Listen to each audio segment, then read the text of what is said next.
नमस्कार दोस्तों, स्वागत है अपने YouTube channel top trending GK में। दोस्तों, जैसा कि आपको मालूम है एसएससी सीएचएसएल के जो एग्ज़ाम चल रहे थे अक्टूबर में, तो ये एग्ज़ाम फ़िलहाल आपके ख़त्म हो चुके हैं। 21 अक्टूबर को लास्ट एग्ज़ाम थी। अभी जो एक 26 अक्टूबर की जो डेट है एग्ज़ाम की, वो उन कैंडिडेट का शायद एग्ज़ाम होगा जहाँ पर किसी सेंटर पर कोई टेक्निकल इश्यू था, उसकी वजह से एग्ज़ाम है वो कैंसिल किए गए थे। तो एसएससी हमेशा एक दिन रिजर्व रखता है, बाद में एग्ज़ाम लेता है।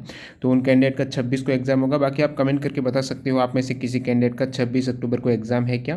तो कल अपन ने जो 21 अक्टूबर के और शिफ्ट के क्वेश्चंस का वीडियो लाया था मैं, तो उसमें थर्ड शिफ्ट के क्वेश्चंस सम्मिलित नहीं थे, काफ़ी कम क्वेश्चंस मिले थे, 8 क्वेश्चंस थे। आज थर्ड शिफ्ट के सभी क्वेश्चंस प्लस सेकेंड शिफ्ट के भी कुछ बचे हुए सवाल है वो अपन कवर करेंगे। तो वीडियो के एंड तक जरूर बने रहना। जिन भी कैंडिडेट ने सवाल व्हाट्सएप किए हैं या फिर कमेंट करके बताएं, उन सभी को स्पेशल थैंक्स। तो सबसे पहले देख लेते हैं थर्ड शिफ्ट के क्वेश्चंस, उसके बाद देखेंगे जो बचे हुए कल अपन ने वीडियो में कवर नहीं किए हैं वो सेकेंड शिफ्ट के सवाल। और 2 दिन से जो टेलीग्राम पर पीडीएफ फाइल आपको नहीं मिली है वो आज दोनों की एक साथ मिल जाएगी। तो टेलीग्राम चैनल भी ज्वाइन कर दीजिए, लिंक आपको डिस्क्रिप्शन बॉक्स में मिल जाएगी। तो देख लेते हैं सबसे पहले थर्ड शिफ्ट के सवाल। और वीडियो कंटिन्यू करें उससे पहले मैं आपको बता दूं, जो अनअकैडमी की तरफ से स्पेशल जो एसएससी के स्टूडेंट हैं उनके लिए एक फ्री यहाँ पर टेस्ट आयोजित किया जा रहा है। तो ये एसएससी चैंपियन लीग है जिसमें आप भाग लेके टेस्ट के साथ साथ आप प्राइज और स्कॉलरशिप भी जीत सकते हो। तो बिल्कुल फ्री रहेगा, इसमें आपको रैंक भी पता चल जाएगी। ये 3 स्टेज में है, स्टेज फर्स्ट, सेकेंड और आपकी फिनाले होने वाला है। तो स्टेज फर्स्ट है, इसका एनरोलमेंट अभी आप कर सकते हो। 23 अक्टूबर को है, सेकेंड 24 को है और फिनाले 30 अक्टूबर को है। आपको लिंक डिस्क्रिप्शन बॉक्स में मिल जाएगी, जहां पर आपके स्टेज फर्स्ट में टोटल 50 क्वेश्चंस रहेंगे, 30 मिनट का समय मिलेगा। रीजनिंग और जीए आपका सिलेबस है स्टेज फर्स्ट में, और इसमें नेगेटिव मार्किंग तीनों स्टेज में है। सेकेंड में भी यहाँ पर 50 क्वेश्चन है, सिलेबस में आपके क्वांट, मैथ और इंग्लिश हो जाएगी। और जो फिनाले होगा जिसमें ये सारे सब्जेक्ट सम्मिलित हैं, जो कि 100 क्वेश्चन रहेंगे और नेगेटिव मार्किंग सभी में है। और यहाँ पर इसके साथ साथ आपको रिवार्ड भी मिलेगा। जो कि स्टेज फर्स्ट में प्रथम रैंक आएगी उनको 5,000 रुपये। स्टेज का जो 2 स्टेज है, किसी भी स्टेज में आपकी प्रथम रैंक आती है, यदि एक कैंडिडेट की दोनों में प्रथम आ जाती है तो 2 बार उनको 5,000 का अमेजन वाउचर मिल जाएगा। और सेकंड और थर्ड रैंक वाले को 2,500, इसी प्रकार चौथी और पांचवी रैंक वाले को स्टेज में 1,000 रुपये। फिर फिनाले होगा उसमें 10,000 फर्स्ट रैंक को। इस प्रकार आप देख सकते हो, सेकंड थर्ड को 5,000 और चौथी और पांचवी को 2,000 का यहाँ पर अमेजन वाउचर मिल जाएगा। तो डिस्क्रिप्शन बॉक्स में लिंक है, आप सभी के लिए फ्री टेस्ट, ये अपॉर्चुनिटी मिस मत करना, वहाँ से ज्वाइन कर लीजिए, आप एनरोल कर दीजिए। तो थर्ड शिफ्ट का आपके सामने जो पहला सवाल है कि केटू पर्वत की आपको ऊंचाई पूछी है। तो इसकी ऊंचाई है 8,611 मीटर। केटू पर्वत है जिसकी आपको हाइट पूछी थी। ये सेकेंड हाईएस्ट माउंटेन है विश्व का। प्रथम कौन सा है, तो माउंट एवरेस्ट की ऊंचाई है 8,848 मीटर है। ये कहाँ पर है, तो ये पाक अधिकृत कश्मीर है और उसके साथ चाइना के द्वारा जो नियंत्रित सिंजियांग प्रदेश है उसकी सीमा पर काराकोरम पर्वतमाला है, उसकी श्रृंखला में स्थित है। अगला सवाल देखिए यहाँ पर, काजीरंगा राष्ट्रीय उद्यान कब स्थापित हुआ था। तो इसके संबंधित बहुत से यहाँ पर मैं आपको बता देता हूँ। देखिए, वैसे इसकी स्थापना है वो 1908 में हुई थी, लेकिन जो आधिकारिक इसको राष्ट्रीय उद्यान भारत सरकार द्वारा, केंद्र सरकार द्वारा जो दर्जा मिला है वो 1974 को मिला है। सबसे पहले 1905 में काजीरंगा है ये प्रस्तावित रिजर्व फॉरेस्ट बनाया गया था, प्रस्तावित था। उसके बाद 1908 में इस जगह को रिजर्व फॉरेस्ट घोषित कर दिया गया था। और फिर यहाँ पर मैं असम की बात करूँ तो ये आपको पता है असम में है और स्पेशल एक सींग वाले गैंडे के लिए प्रसिद्ध हैं। और 1968 में असम ने इसे राष्ट्रीय उद्यान अधिनियम जो पारित किया था, उसी के तहत काजीरंगा को राष्ट्रीय उद्यान घोषित किया था असम ने 1968 में, भारत सरकार ने 1974 में, और ये जो रिजर्व फॉरेस्ट बन गया है वो 1908 में बना था। अगला सवाल देख लेते हैं, धर्म, मूलवंश, जाति, लिंग या जन्म स्थान के आधार पर विभेद का प्रतिषेध किस अनुच्छेद में किया जाता है। तो अनुच्छेद 15 है। ये बताता है कि राज्य किसी भी नागरिक के साथ जाति, धर्म, लिंग, जन्म स्थान और वंश के आधार पर भेदभाव नहीं कर सकता है। नेक्स्ट देखिए आपके, बाबर इब्राहिम लोदी को हराकर कब दिल्ली पर शासन किया था बाबर ने। तो पानीपत का जो प्रथम युद्ध हुआ था तो ये 1526 में, 21 अप्रैल 1526 को इब्राहिम लोदी और बाबर के बीच युद्ध हुआ, जहां पर बाबर की जीत हुई थी और उसके बाद उन्होंने दिल्ली पर शासन किया था 1526 से लेकर 1530 तक। भारत की कितने साइट यूनेस्को की विश्व विरासत सूची में सम्मिलित हैं। तो 38 साइट हो जाएगी। आपकी ऑप्शन में 38 नहीं था, वहाँ पर 35 था सबसे ज़्यादा, वो करेक्ट हो जाएगा। जिसमें 30 तो आपके कल्चरल साइट हैं, 7 आपके प्राकृतिक हैं, 1 मिक्स्ड हैं। और भारत यहाँ पर टोटल 6ठी रैंक हैं। जितने भी भारत की विश्व विरासत सूची में साइट हैं तो 6ठी रैंक भारत की है। पहली चाइना की 55 है, इटली की भी 55 साइट हैं यूनेस्को की विश्व विरासत सूची में। और टोटल यहाँ पर इसकी लिस्ट में है 1,121 साइट। अगला सवाल देखिए, 2019 एशियन रेसलिंग चैंपियनशिप में किस भारतीय खिलाड़ी ने गोल्ड मेडल जीता है। तो 2019 में जो एशियन कुश्ती की चैंपियनशिप हुई थी जिसमें बजरंग पूनिया ने 65 किलोग्राम भार वर्ग में गोल्ड मेडल जीता था। सिल्वर मेडल जीतने वाले जो रेसलर है उसमें अमित कुमार धनखड़ हैं, प्रवीण राणा, विक्की चेहर, और ये सभी इन्होंने सिल्वर मेडल जीता है फ्री स्टाइल जो कुश्ती का कैटेगरी है। और भारत की रैंक रही है 8वीं, जो कि कहाँ पर हुआ था, शियान चाइना में ये आयोजित हुआ था। एशियन रेसलिंग चैंपियनशिप 2019 में भारत की 8वीं रैंक रही थी, 16 मेडल थे, एक गोल्ड मेडल था जो आपके पूछा गया है। तो ये गोल्ड मेडल बजरंग पूनिया ने जीता है 65 किलोग्राम भार वर्ग में। प्रथम रैंक ईरान की रही थी। और अब की बार जो 2020 में एशियन रेसलिंग चैंपियनशिप हुई है जो कि नई दिल्ली भारत में आयोजित हुई थी, चाइना को इसमें सम्मिलित नहीं किया गया था कोरोना के कारण। और ये 18 से 23 फरवरी 2020 को एशियन रेसलिंग चैंपियनशिप नई दिल्ली भारत में हुई थी, जिसमें गोल्ड मेडल है भारत के 2 खिलाड़ियों ने जीता है। उसमें रवि कुमार दहिया हैं 57 किलोग्राम भार वर्ग में, सुनील कुमार ने 87 किलोग्राम भार वर्ग में। सिल्वर मेडल की बात करें तो बजरंग पूनिया ने, जितेंद्र कुमार, गौरव बलिया और सत्यव्रत केडिया ने जीता है। वुमन में यहाँ पर बात करूँ एशियन रेसलिंग चैंपियनशिप में गोल्ड मेडल है पिंकी, सरिता मोर और दिव्या काकरा को जीता है। 68 किलोग्राम अलग अलग भार वर्ग भी आप देख सकते हो। और वुमन में सिल्वर निर्मला देवी और साक्षी मलिक ने। ये एशियन रेसलिंग चैंपियनशिप 2020 की बात हो रही है। अगला सवाल देखिए, 2014 में एशियन गेम्स में भारत की रैंक आपको पूछी थी। तो 2014 का जो एशियन गेम्स हुआ थे ये थे 70वें एशियन गेम्स जो कि इंचियोन दक्षिण कोरिया में हुए थे, जिसमें भारत की रैंक 8वीं थी। टोटल भारत के 57 मेडल थे। प्रथम रैंक चाइना की थी 2014 में। और 2018 में जो एशियन गेम्स कहाँ पर हुए हैं, जकार्ता पालमबंग इंडोनेशिया में हुए हैं, जहाँ पर भारत की रैंक 9वीं थी। 2014 में 8वीं और 18 में 4 साल के अंतराल में होते हैं। नेक्स्ट 2022 में कहाँ पर होंगे, चाइना में होंगे, हांगझाऊ चाइना में आयोजित होने वाले हैं। और 2018 में भारत ने total 70 medal, first rank China की थी, भारत की 9वीं थी। The international finance corporation IFC में कितने सदस्यीय देश हैं?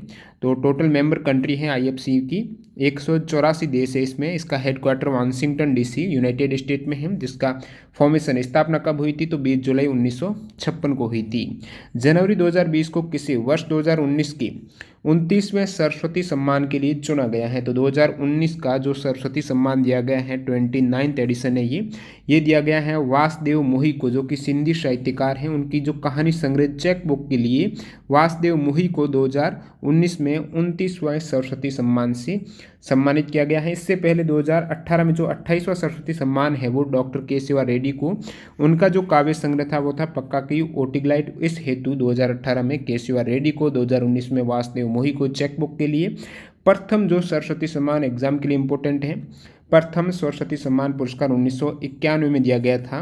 ये KK बिरला फाउंडेशन के द्वारा दिया जाता है, जो कि 8वीं अनुसूची में 22 भाषाएं हैं उनमें से एक को मिलता है। हरिवंश राय बच्चन को दिया गया था 1991 में जो प्रथम पुरस्कार था सरस्वती। इसमें रिवार्ड राशि दी जाती है 15 लाख रुपये।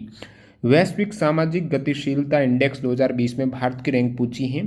तो ये जो ग्लोबल सोशल मोबिलिटी इंडेक्स है जो 2020 में भारत की रैंक रही है 76th रैंक रही है आउट ऑफ 82 देशों में से।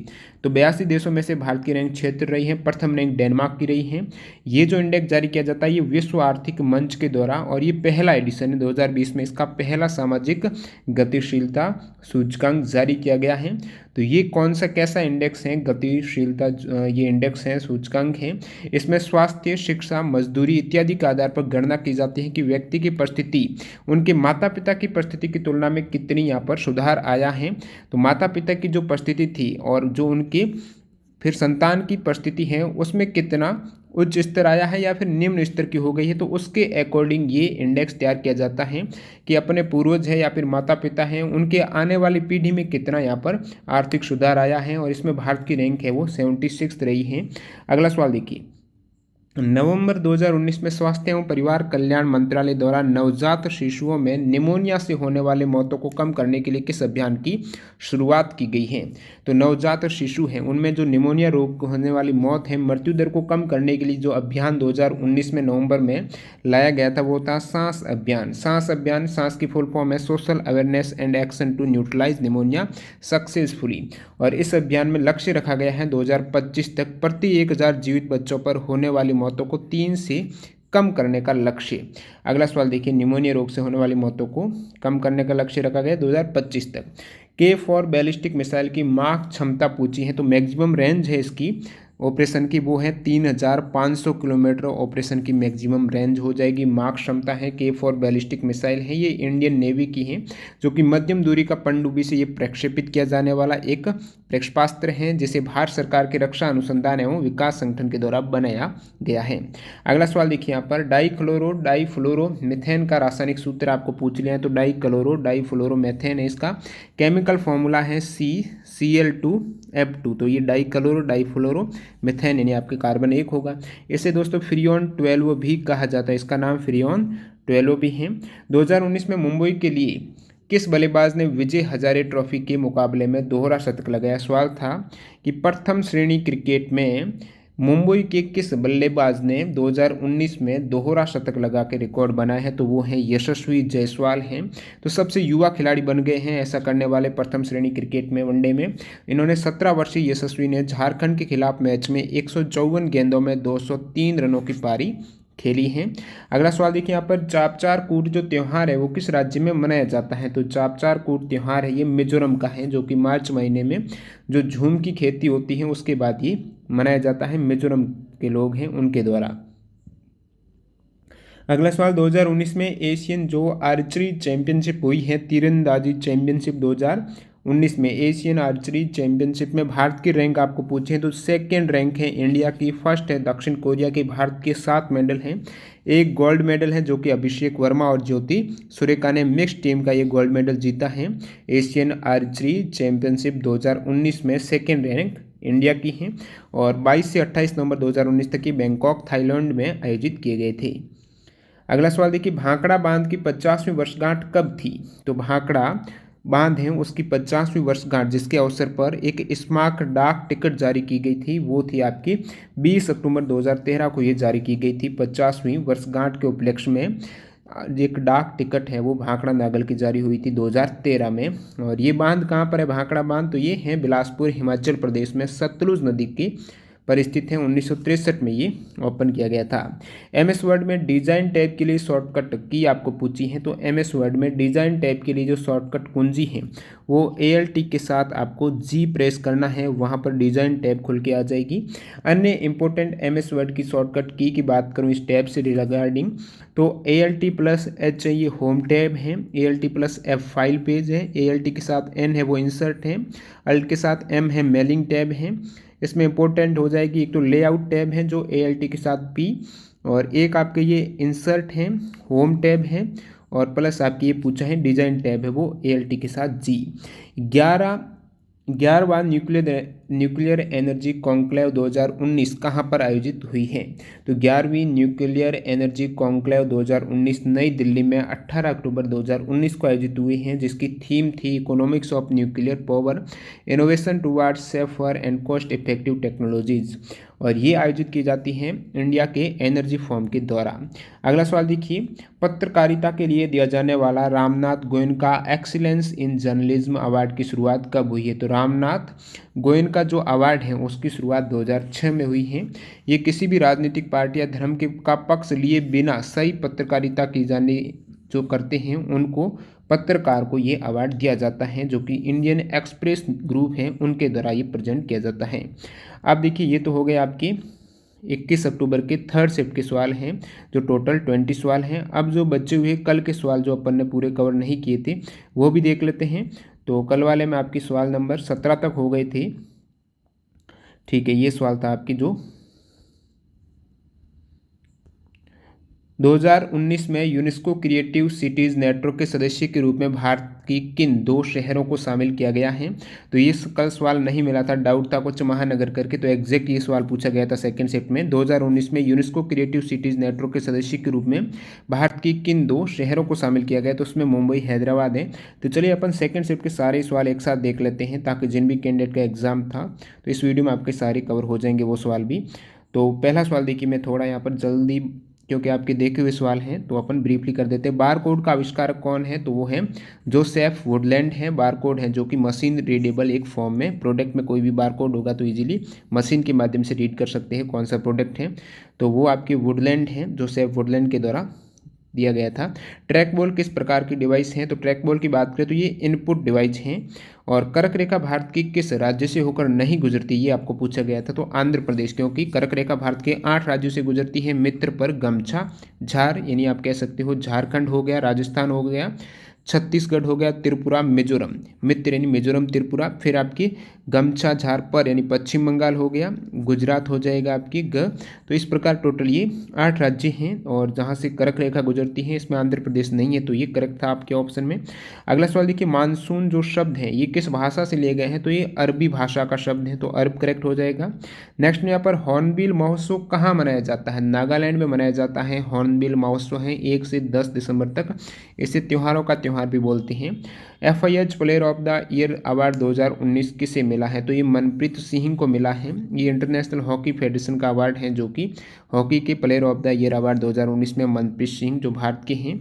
अगला सवाल देखिए, नीति आयोग का गठन कब हुआ है, तो 1 जनवरी 2015 को हुआ है। नीति यानी national institution for transforming India हो जाएगी। वर्तमान में जो पदेन अध्यक्ष है वो नरेंद्र मोदी हैं, वाइस चेयरमैन है राजीव कुमार और चीफ एग्जीक्यूटिव ऑफिसर है अमिताभ कांत। तेलंगाना नया राज्य कब बना है, तो 2 जून 2014 को तेलंगाना राज्य का गठन हुआ है, आंध्र प्रदेश से अलग हुआ है। ICC वर्ल्ड कप 2019 विजेता कौन सी टीम रही है, तो इंग्लैंड हो जाएगी ICC वर्ल्ड कप 2019 की विजेता। रनर अप न्यूजीलैंड रही है। ये आयोजित कहाँ पर हुए थे 2019 का वर्ल्ड कप, तो इंग्लैंड और वेल्स में हुआ था, जिसमें केन विलियमसन रहे थे प्लेयर ऑफ द सीरीज और सबसे ज़्यादा रन थे रोहित शर्मा की। बोमडिल्ला दर्रा कहाँ पर है, अरुणाचल प्रदेश के वेस्ट कामेंग जिले में स्थित है। अरुणाचल प्रदेश के जो पश्चिमी कामेंग जिला है वहाँ पर है बोमडिल्ला पास। वायुमंडल की आर्द्रता नापने के लिए किस उपकरण का प्रयोग किया जाता है, तो ह्यूमिडिटी जो आर्द्रता है वो मेजर करने के लिए आर्द्रता मापी या फिर हाइग्रोमीटर कहते हैं इसे, तो हाइग्रोमीटर का उपयोग होता है। इंस्ट्रूमेंट का नाम है, अब देखिए इससे मिलता जुलता नाम देखिए हाइड्रोमीटर, ये है घनत्व मापी, दर व घनत्व मापी। हर्ट्ज में किसको मापा जाता है, तो हर्ट्ज है SI यूनिट किसकी है, ये है आवृत्ति की, फ्रीक्वेंसी की SI यूनिट। मानव विकास इंडेक्स 2019 में प्रथम रैंक किस देश की है, तो नॉर्वे की है। जो HDI ह्यूमन डेवलपमेंट इंडेक्स है, मानव विकास सूचकांक है, उसमें प्रथम रैंक नॉर्वे की है, सेकंड है स्विट्जरलैंड की। भारत की रैंक है 2019 में 129वीं, आउट ऑफ 189 देशों में से भारत की 29वीं रैंक है। 1990 में इसकी शुरुआत हुई है। मानव विकास जो इंडेक्स है ये 1990 से जारी किया जा रहा है, सबसे पहले 1990 में। और ये किसके द्वारा जारी प्रकाशित होता है, तो UNDP यानी यूनाइटेड नेशंस डेवलपमेंट प्रोग्राम के द्वारा ये, और इसका मेजरमेंट किया जाता है वो जीवन प्रत्याशा, शिक्षा, प्रति व्यक्ति आय को मद्देनजर रखती हुई। एशिया की सबसे बड़ी कृत्रिम झील कौन सी, आपको सेकंड पूछा था शायद, तो वो जयसमंद हो जाएगी, जिसे ढेबर झील भी बोलते हैं, उदयपुर राजस्थान में है। बाकी सबसे बड़ी जो आर्टिफिशियल लेक है एशिया की वो है गोविंद बल्लभ पंत सागर, ये है सोनभद्र जिला है उत्तर प्रदेश में। 2019 में यूनेस्को क्रिएटिव सिटीज़ नेटवर्क यानी UCCN के सदस्य के रूप में भारत की किन 2 सिटीज़ को शामिल किया गया है, तो यूनेस्को क्रिएटिव सिटीज़ नेटवर्क में भारत की 2 सिटीज़ हैं, मुंबई इसको फिल्म और हैदराबाद को पाक कला, पाक यानी जो खाना बनाने की कला है उसके क्षेत्र में, तो ये हो जाएगी मुंबई और हैदराबाद सिटी। इससे पहले UCCN की लिस्ट में भारत के 3 और सिटी को शामिल किया गया था। 2015 में जयपुर और 2015 में जयपुर और वाराणसी को किया गया था, 2017 में चेन्नई को किया गया था। तो आप कह सकते हो इससे पहले जयपुर, वाराणसी और चेन्नई, और अब मुंबई और हैदराबाद को। राष्ट्रीय जनजातीय उत्सव आदि महोत्सव का उद्घाटन नवंबर 2019 में किसने किया, तो दिल्ली में जो राष्ट्रीय जनजातीय उत्सव है आदि महोत्सव का उद्घाटन किया गया है, वो उद्घाटन किया था अमित शाह ने किया था। और ये उत्सव में जनजातीय संस्कृति, शिल्प कला, भोजन इत्यादि को प्रदर्शित किया जाता है। कौन सी केरल की मार्शल आर्ट है, ये पूछा था, तो कलरीपायट्टू हो जाएगी, जो कि भारत में सबसे पुरानी मार्शल आर्ट है कलरीपायट्टू, ये केरल की है। अन्य इंपॉर्टेंट मार्शल आर्ट जिस स्टेट से बिलोंग करती है, काफ़ी इंपॉर्टेंट फैक्ट है ये। थांगटा बहुत बार पूछा जाता है, मणिपुर की मार्शल आर्ट है। थोडा हिमाचल प्रदेश की है।